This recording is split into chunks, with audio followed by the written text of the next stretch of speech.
Thank you for the introduction, Jess. So, hi everyone. Good evening. My name is Nanami.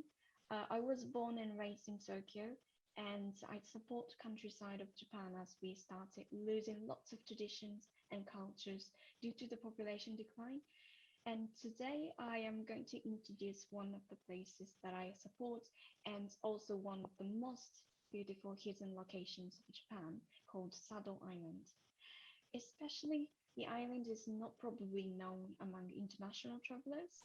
I'm very excited. Nanami, sorry to interrupt, but you may have to speak up a little bit louder because we have got some, yeah, our audience saying it's a little bit too soft. Okay, sorry. I'll try to talk louder. Uh, As you can see, Nanami is a very gentle lady, unlike me. thanks. So is it better now? Maybe I'm kind of shouting in a one tiny office, but anyway. Yeah, So yeah, better yeah, now. okay, great. So I'm very excited tonight to introduce the island. Uh, so this is what I'm going to talk about during the presentation, but I would expect that your first question would be like, where is the island? So this is the map of Japan, as you can see. Hokkaido here, Tokyo here, Osaka, Shikoku, and Okinawa. And the island is here. It is above Tokyo. It takes about 3 hours and a half from Tokyo to the islands, which isn't too bad. Usually, you will use the bullet train from Tokyo to Niigata and the ferry from Niigata to the islands. So the island is part of Niigata Prefecture. You may have heard of before. So the island looks kind of tiny on the map, but it is the second biggest. I'm sorry to interrupt you, Nanami, but I think we're still getting feedback that is still very soft. So Ah, perhaps you okay. want to increase your microphone or your earphone, the volume a little bit, yeah, blast it Uh, up to the fullest. sure. I'll change the microphone actually. Is it better? Oh, yes, you are very, yeah, now it's Ah, okay. perfect. Yeah, Sorry about it's that. very loud. Yeah, it's loud now. Okay. Let me know if you have any other issues. Sure. But yeah. So here's the island. And yeah, you need to take a bullet train and the ferry to get to the island. And it is quite big actually. It's the second biggest island of Japan after Okinawa here. Well, I mean, to be specific, it's this island.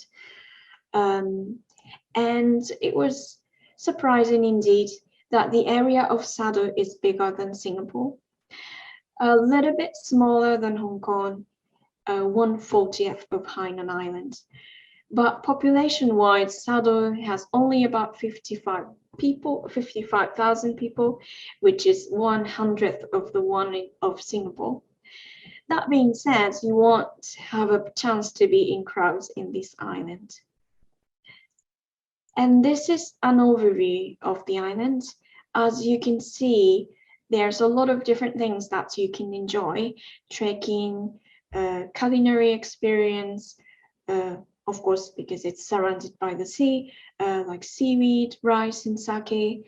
Uh, Also, cultural locations such as shrines and temples, cave exploration, and traditional performances.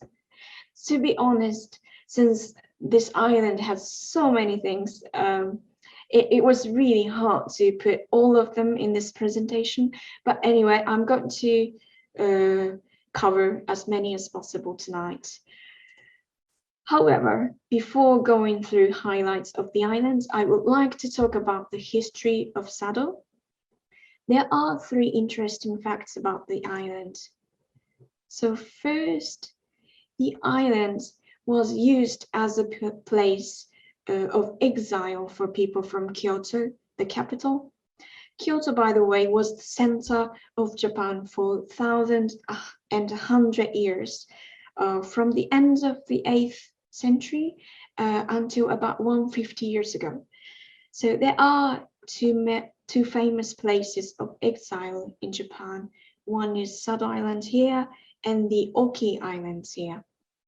So these islands were not used to exile murderers or thieves, but people like who were sent to those islands were like political criminals, and many of them were very cultured. So that's why it is said that the islands had a rich culture. One of the famous people exiled to Sado was Zeami, a master of no theater. He was sent to the islands because Japan's military leader disliked him, unfortunately. And even an emperor was sent to the islands. Also, Saint Nichiren, the founder of Nichiren School of Buddhism, was sent to Sado because he criticized the government and other religions of the time. So, and this is just a joke, but it is sometimes said that the Oki Islands were a better place to be exiled than Sado, because Sado is northeast of Kyoto, which is an unlucky direction in Feng Shui, which is indicated top left here. Well, it is obviously from China, so you may know much better than me, but we used to believe this like we believe science now. And in fact, because of Sado's unlucky position, a temple named Rengebuji was built by Kukai to protect it. So now you don't need to worry much about the direction when you visit Sado. And that temple is actually also known as the Temple of Hydrangeas, because beautiful hydrangeas bloom there during the rainy season, which is around June in Japan. Second, the island was a domestic trading hub and the place where trading ships were built. Ships follows the red route like this. And here's the island. And then it is said that mainly seafood, rice, and sake were sent from the north to Kyoto and Osaka, while cultural products of Kyoto, such as hina dolls, were brought back on the returning ships, like going up like this. So many of traditions brought to Sado from Kyoto are still practiced there today. And last, the third one is the island was the location of a gold rush. It is said that the Sado gold mine was set up in 1601 by 3 prospectors. Gold was mined on the islands for about 400 years until 1989, and the mining brought great industry to the island. It's said to have been especially prosperous during the Edo period. During the 400 years, the mine produced 78 tons of gold and 2,330 tons of silver, making it the largest gold and silver mine in Japan. The excavated tunnels spread out like an ant nest, with a total length of about 400 kilometers, which is almost the same distance between Sado and Tokyo. By the way, there is still gold left on the island. The mining only stopped because it became unprofitable. So you can sometimes find gold by scooping sand from a river near the gold mine.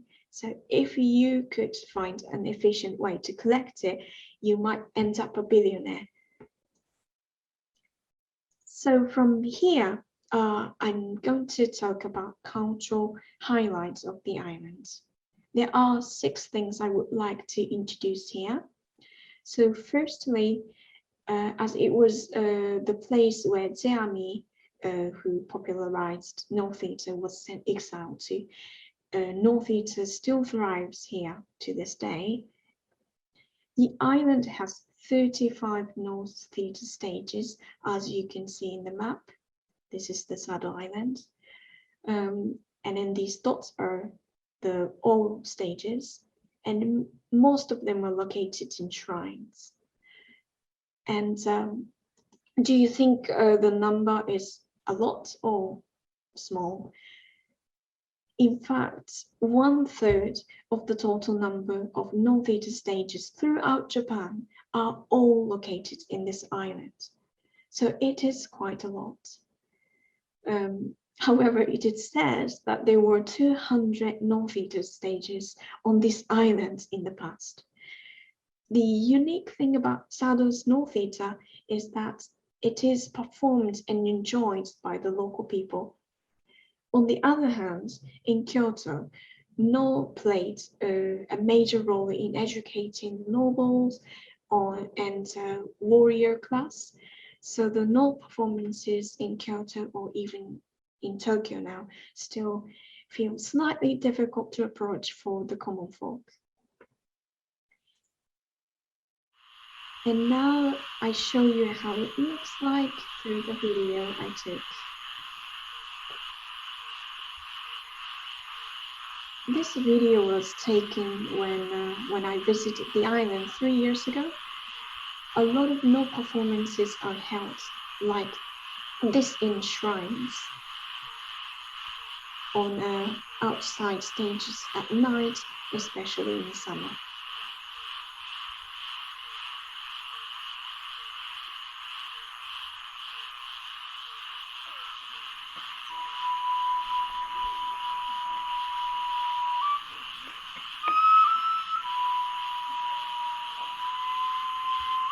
Since no performance is an entertainment among the locals, like we enjoy movies or musicals, you may not be able to find tourists watching the performance.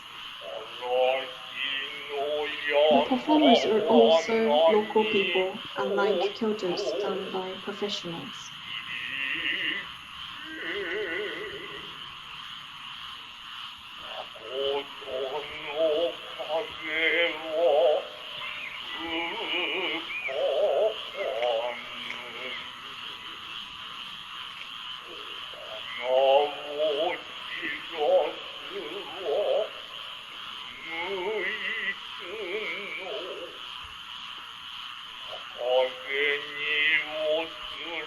You can watch the performance almost every week in summer, so unlike festivals, it is not that hard to find a good time to come over to the island to see this. So please ask travel professionals from Intriq Journey so that we can find when to visit.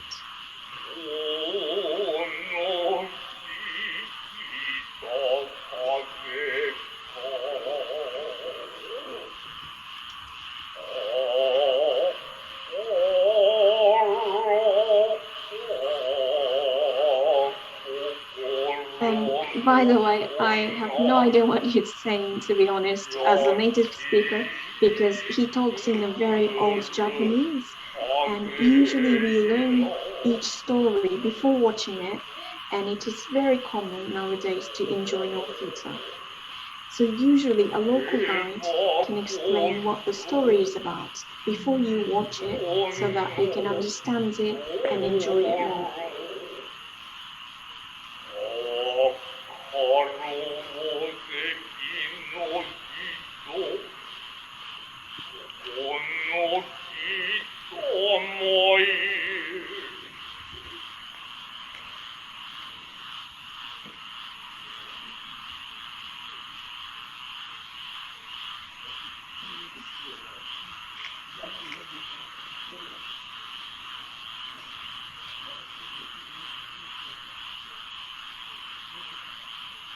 Also, how he walks is very different from the theaters that we can watch in Kyoto and Tokyo. It is actually faster than them in other cities.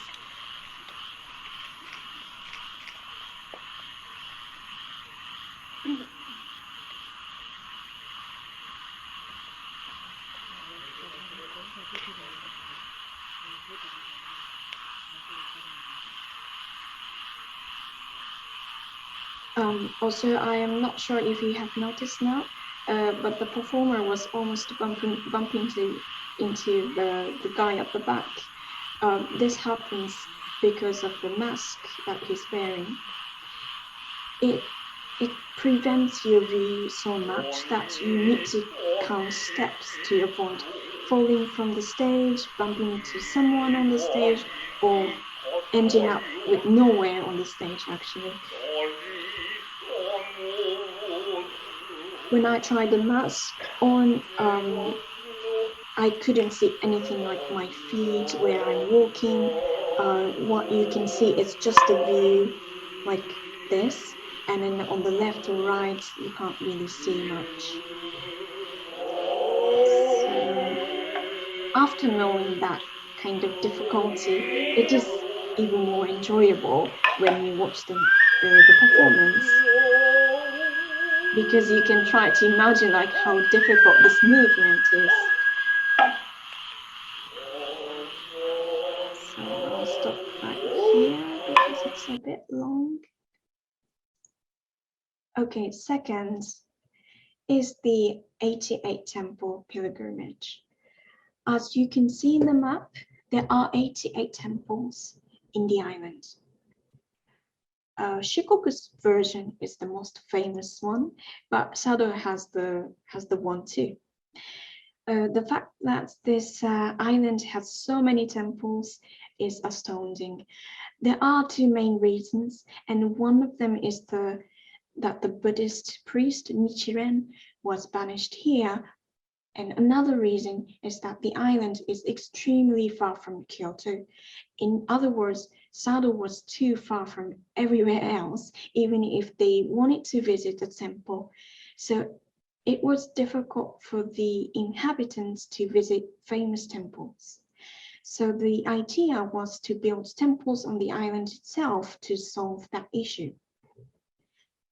Look at these two photos. The left one is the very famous one in Kyoto called Kiyomizudera Temple. On the right one, it's Sado's Kiyomizudera Temple. They have a similar structure, as you can see, like here. Throughout the ages since 1,200 years ago, Kiyomizudera Temple was the temple that the people of Japan earned to visit at least once in their life. So during such a period when that could not be done easily, the people of Sado visited the one on the island to pray instead of going to Kyoto. In the photo, it looks a little bit short, but it is actually quite high when you go up to the stage here. And what's funny about this is that both temples are written in the same Chinese character like this, but they are read differently. In Japanese, we usually have two ways of reading Chinese characters. One is in Chinese sounding way, and the other one is Japanese sounding way. So the one in Kyoto is called Kiyomizu, which is a Japanese sounding name, and the other one on the island is called Seisuji, which is Chinese sounding name, at least to us. So old people probably distinguished the real one from the one on the islands by using a different way of reading. Another example is Hase-dera and Chokokuji. The left one is the famous one in Kamakura, and the right one is Chokokuji in Sado.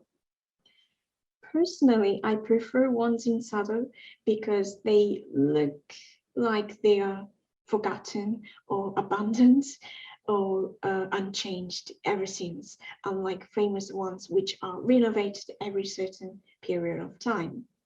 So you can kind of feel the authenticity by visiting Sado's temples.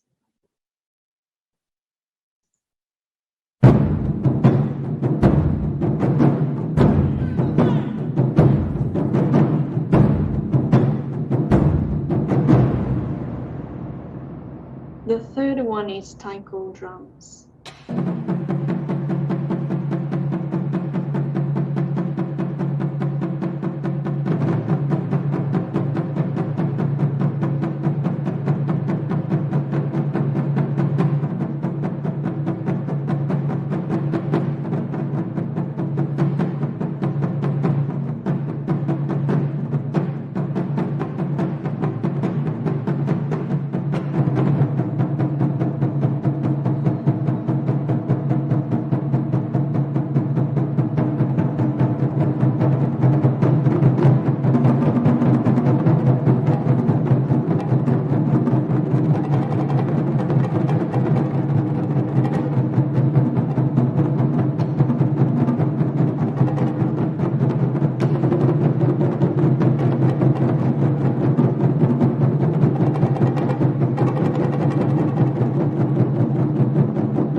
So this group is called Kodo.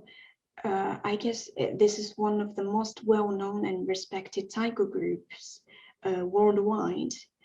And this Kodo was formed in Sado. Since their formation in 1981, the band has been active internationally, such as performing at the Nobel Prize concert, playing the soundtrack for the popular Chinese movie Hero, and more. So how did this small island give birth to a world-class taiko drumming troupe? This relates to the island's tradition called Oni Taiko. As you can see in the photo, Japanese demons called Oni are playing the drum. Every year, Oni Taiko is held at least 40 times in festivals everywhere on the island. The Oni will go to each house and play the drum. While they look kind of scary, this symbolizes good omens, and it is believed that the families that welcomed Oni will be blessed with good luck. In return, the households offer the Oni food and sake, of course. By the way, you can learn to play taiko drums directly from the members of Kodo if you visit the island.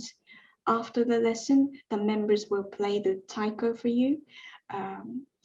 It is a great experience, so please try it out when you go to the island. The fourth is gold mines. As mentioned about the history at the beginning, this island prospered thanks to gold mines. The image on the upper left here is a painting depicting the prosperity at the time. The mountain split in two on the left side was where the gold mine was concentrated. You can still see the mountain split in two today, like this in the photo, exactly as drawn in the painting. A town called Aikawa here was an impoverished village with less than 20 households before the gold rush, but it transformed into a huge mining town with a population of 50,000 people by the beginning of the 17th century. A population of 50,000 was equivalent to Nagasaki, which was bustling with merchants at the end of the 17th century. And this picture illustrates how they mined gold 300 to 400 years ago. As you could imagine, digging so deep inside the mine meant that oxygen is scarce. Thus, to prevent suffocation, they also always had candles with them while working, which signals the oxygen is running low when the fire goes out. Even then, it is said that many people still died while mining. If you visit these sites, you will not only get to see the museum, but you will also have the opportunity to explore the caves dug hundreds of years ago. Together with your guide, you will be given a helmet and headlights and boots to wear for your venture inside. They will also turn off the lights inside the cave to allow you to see how dark it was in the past. So please do visit unless you're claustrophobic, of course. And the fifth is Shukunegi, a town home to shipwrights. As mentioned in the history part, Shukunegi was the area where many ship carpenters used to live. The unique townscape that is packed with 110 buildings within just 1 hectare of land has been designated as Japan's important preservation district. The long and winding narrow roads are like a maze, and most of the houses are inhabited by the local residents, so I recommend not to visit early in the morning or late at night.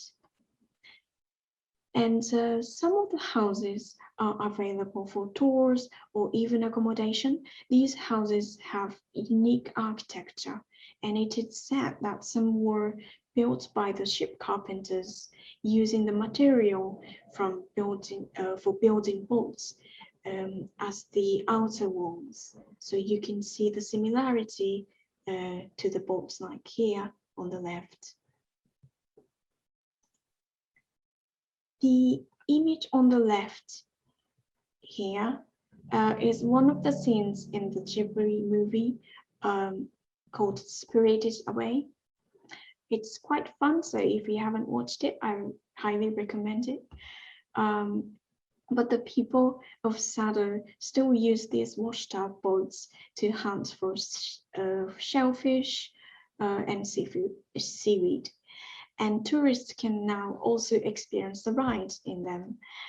So the seawater is really clear and extremely beautiful.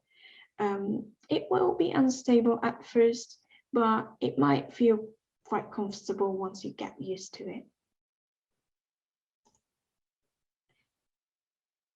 The last one is the Japanese pottery called mumioi. This is strongly related to the gold mine. Lots of clay containing iron were extracted from the soils of the gold mine referred to earlier. After potters started making various pottery like teaware and sake vessels using this clay at the end of the 18th century. The unique red color and high iron content became popular and created many fans all over Japan. In 2003, the mumioi became an important intangible cultural asset, and one of the artisans became a living national treasure. If you are interested, you can make your own cup, sake cup, or more at the potter's studio. Moreover, you can also go on tour at the studio like this. This is a very, very traditional way to make pottery, and then they still keeps the same way. Okay, from here, I will talk about the other highlights of the islands. There are so many things to talk about, but let's start with the food and Japanese sake. These sake here are all from Sado, and the left one was made by collaborating with noble restaurants and hotels that has franchises all over the world including Hong Kong. Also, American celebrity Robert De Niro, he is a big fan of sake from Sado. He called the island Sake Island instead of Sado Island. It is also very popular for being one of the places where the premium rice brand called Koshihikari is harvested. And of course, seafood, as you can see in the photos. Next, about Sado's nature. As you can see, you can enjoy trekking, hiking, marine activities, bird watching, and so on. In terms of climate, as the 38 north latitude considers as the boundary between warm and cold crosses the center of the island, it is home to around 1,700 species of plants. Being one of the rare places where both apples and oranges can be harvested, it is also known as a place where botanists often visit. Next, I am going to talk mainly about accommodation on the islands, because I am sure that you're wondering like what kind of accommodation they have. Surprisingly, there are a lot of hotels on the islands, as it used to be a very popular place for Japanese tourists. There used to be over 1 million travelers yearly 30 years ago, and now it went down to half the number. So from ryokan to city type hotel, there is a lot of different hotels. Sado also has hot springs, so some ryokan or hotels have their own nice outdoor bath. And the top left, photo, this one is owned by a couple who are grape farmers. So it is like a guest house, and then you can enjoy interacting with them here. And of course, you can't expect 5-star international chain hotels, but you can definitely find some comfortable ones. Lastly, about festivals and events. In the research done in 2013, there are 141 festivals yearly. This is quite a lot compared to other cities, so you can tell that people really love festivals on this island. One of the famous events of the island is called Earth Celebration, which was founded by Kodo, the drumming group. This has more than 30-year-old history, and this is the photo from the festival. And it has attracted a lot of travelers. The event lasts for 3 days in a row in general, and before the COVID, they had 27,000 visitors for the event, and 20% of it was actually international travelers. And that is all about Sado today. And as I said at the beginning, Sado is not known well yet, but it received the first prize as a location which received the best reviews from overseas travelers in the web magazine called Japan Guide. So I think this means that once you get to know the islands and visit the place, you won't regret it. So from here, I'm going to end the presentation in a minute, but I hope you enjoyed it, and hopefully Sado will be added to your bucket list and for the future traveling. And thank you for listening today, and if you have any questions, please let me know. Thank you.